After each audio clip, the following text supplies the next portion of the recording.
ആ ഭാഗം നമുക്കൊന്ന് വായിക്കാം. ലൂക്കോസിന്റെ സുവിശേഷം 1-ാം അധ്യായം 28-ാമത്തെ വാക്യം. ദൂതൻ അവളുടെ അടുക്കൽ അകത്തിയെന്ന്, കൃപ ലഭിച്ചവളെ നിനക്ക് വന്ദനം, കർത്താവ് നിന്നോട് കൂടെയുണ്ട് എന്ന് പറഞ്ഞു. അവൾ ആ വാക്ക് കേട്ട് ഭ്രമിച്ചു, ഇതെന്തൊരു വന്ദനമെന്ന് വിചാരിച്ചു. ദൂതൻ അവളോട്, മറിയേ, ഭയപ്പെടേണ്ട, നിനക്ക് ദൈവത്തിന്റെ കൃപ ലഭിച്ചു. നീ ഗർഭം ധരിച്ചൊരു മകനെ പ്രസവിക്കും, അവൻ യേശു എന്ന് പേർ വിളിക്കണം. അവൻ വലിയവനാകും, അത്യുന്നതന്റെ പുത്രൻ എന്ന് വിളിക്കപ്പെടും.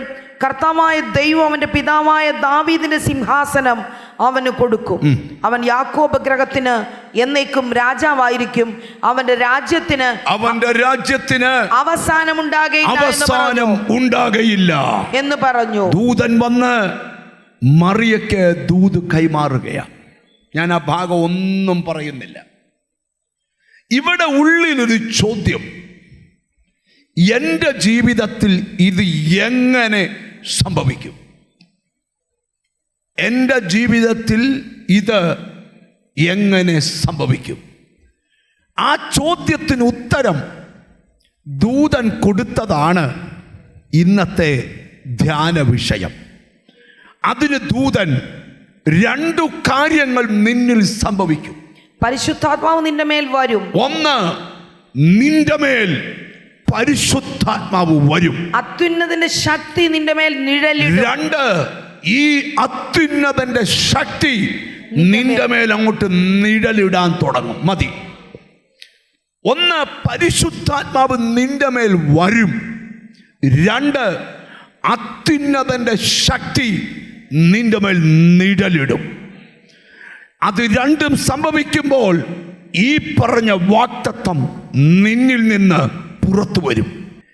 ദൈവം സൃഷ്ടിച്ചതിൽ വെച്ച് ദൈവത്തിന് ഇടപെടാൻ ഏറ്റവും നല്ലത് മനുഷ്യനാണ്. 4 മൃഗങ്ങൾ കൂടുന്നിടത്ത് ദൈവം വന്നെന്നില്ല. പക്ഷെ 2 or 3 പേരുടെ നാമത്തിൽ കൂടിയാൽ അവരുടെ മധ്യത്തിൽ ഞാൻ വരും. അപ്പോൾ ഒന്ന്, ദൈവത്തിന് സഹവസിക്കാൻ വേണ്ടിയാണ് ദൈവം മനുഷ്യനെ സൃഷ്ടിച്ചിരിക്കുന്നത്. പക്ഷേ ദൈവം വിശുദ്ധനാകയാൽ മനുഷ്യനിൽ പാപം കടന്നപ്പോൾ ദൈവം മനുഷ്യനിൽ നിന്ന് അകലുവാൻ തുടങ്ങി. ഉൽപ്പത്തി പുസ്തകം പഠിക്കുമ്പോൾ എല്ലാ തലമുറയിൽ നിന്നും ദൈവം ഒരാളെ എഴുന്നേൽപ്പിക്കും. ആദമിനെ ഉണ്ടാക്കി, ഹവ്വായെ ഉണ്ടാക്കി. അവർ പാപം ചെയ്തപ്പോൾ ആ തലമുറയിൽ നിന്ന് ഒരാൾ എഴുന്നേൽപ്പിച്ചു, ഷേത്ത്. പിന്നെ അങ്ങോട്ട് വരുമ്പോൾ നോഹയെ തിരഞ്ഞെടുത്തു.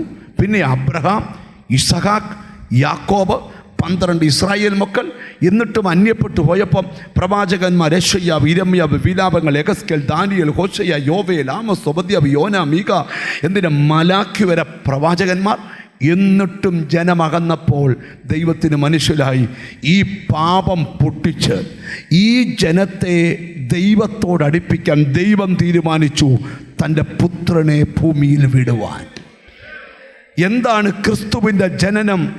ദൈവരൂപത്തിലിരുന്നവൻ ദൈവത്തോടുള്ള സമത്വം മുറുകെ പിടിച്ചു കൊള്ളാതെ ദാസരൂപമെടുത്ത് ജഡത്തിൽ അവതരിച്ചതാ ക്രിസ്തു.